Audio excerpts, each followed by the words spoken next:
Parliament లో కనీస మద్దతు ధర చట్టాన్ని, రైతు రుణముక్తి చట్టాన్ని మాఫీ చేయాలి. మన రైతు రుణముక్తి చట్టాన్ని మన మధ్యాహ్నం ఫోన్ వచ్చింది కట్ అయింది మన నాగన అధ్యక్ష మేడం వస్తుంది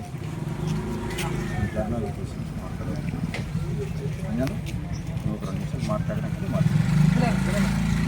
మాట్లాడే అఖిల భారత రైతు కూలి సంఘం మహబూబాబాద్ జిల్లా కమిటీ ప్రధాన కార్యదర్శి కామ్రేడు ఉచ్చు దేవన్న ఈ యొక్క రైతు సమస్యల మీద ఇప్పుడు మాట్లాడవలసిందిగా కోరుతున్నాను. నా పేరు గుజ్జు దేవేందర్, అఖిల భారత రైతు కూలి సంఘం మహబూబాబాద్ జిల్లా ప్రధాన కార్యదర్శి.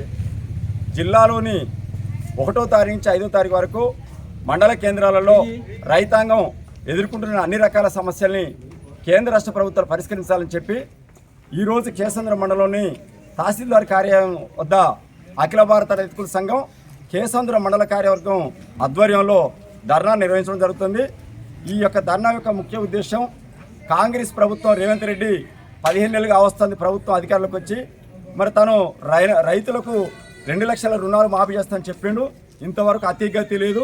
అదేవిధంగా రైతు భరోసా అన్నాడు, అవి కూడా ఇప్పటివరకు 2 ఎకరాల లోపు వరకు పడ్డాయి. 3 ఎకరాలు 4 ఎకరాలు 5 ఎకరాలు అని చెప్పి టార్గెట్ పెట్టిండు.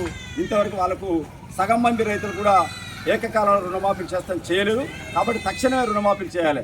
ప్రధానమైన డిమాండ్ ఏంటంటే, జనవరి నెలలో డిసెంబర్ నెలలో అమ్మినటువంటి వడ్లకు కేవలం సన్న వడ్లకే 500 రూపాయలు కింటాకి ఇస్తా ఉంటాడు. అది ఎన్నికలకు ముందు అట్లా అనలేదు. ఒడ్లు పండించిన ధాన్యానికి కింటాలకి 500 ఇస్తామని చెప్పి ఎన్నికలు అయిపోయినాక ఇవాళ మరి మడమ తిప్పుతాడు రేవంత్ రెడ్డి. నీకు తగదు. ఇప్పటికైనా సన్న ఓట్లకు దొడ్డు ఓట్లకు ఏదైనా కూడా ఈ రాష్ట్రంలో 80% దొడ్డు ఓట్లే పట్టిస్తారు, సన్న ఓట్లు 20% ఉంటాయి. కాబట్టి వాళ్ళకి ఇవ్వలేక ఏదైనా ఆడలేక మధ్యలో ఓడినట్టుగా ఇవాళ రేవంత్ రెడ్డి తప్పించుకుంటాడు. ఇది సరైనది కాదు, రైతులు మోసం చేసినట్టయితే. కాబట్టి రైతులకు ఖచ్చితంగా దొడ్డు ఓట్లు సన్న ఓట్లు అనేది తేడా లేకుండా అన్ని రకాల ఓట్లకు కింటాకి 500 రూపాయలు చొప్పున ధర చెల్లించాలని చెప్పి ఉపాధి హామీ పథకాలని ఈ రాష్ట్రంలో పకడ్బందీగా అమలు చేయాలని చెప్పేసి, ఇంకా తునికాకు టెండర్లు కూడా వేసి మరి ఏజెన్సీ ప్రాంతంలో తునికాకు కూలీలకు కూడా అది 2వ పంటగా ఉంది. కాబట్టి ఆదివాసీ ప్రజలకు మరొక పంట లేదు. కాబట్టి తునికాకు టెండర్లని పిలవాలి. ఒకవేళ తునికాకు టెండర్ రాకపోతే ప్రభుత్వం నేరుగా తునికాకు వ్యాపారాన్ని సేకరించాలని చెప్పేసి, అదేవిధంగా ఆత్మీయ భరోసా కింద భూమి లేని నిరుపేద కూలీలకు సంవత్సరానికి 12,000 ఇస్తాడు, అది లేదు. కాబట్టి ఇట్లాంటి అనేక రకాల సమస్యలు 6 గ్యారెంటీలు అన్నాడు. ఈ సమస్యలన్నిటి కూడా కేంద్ర రాష్ట్ర ప్రభుత్వాలు, కేంద్రంలో ఉన్నాయి కేంద్రం, రాష్ట్రంలో ఉన్నాయి రాష్ట్రం, వెంటనే పరిష్కరించాలి.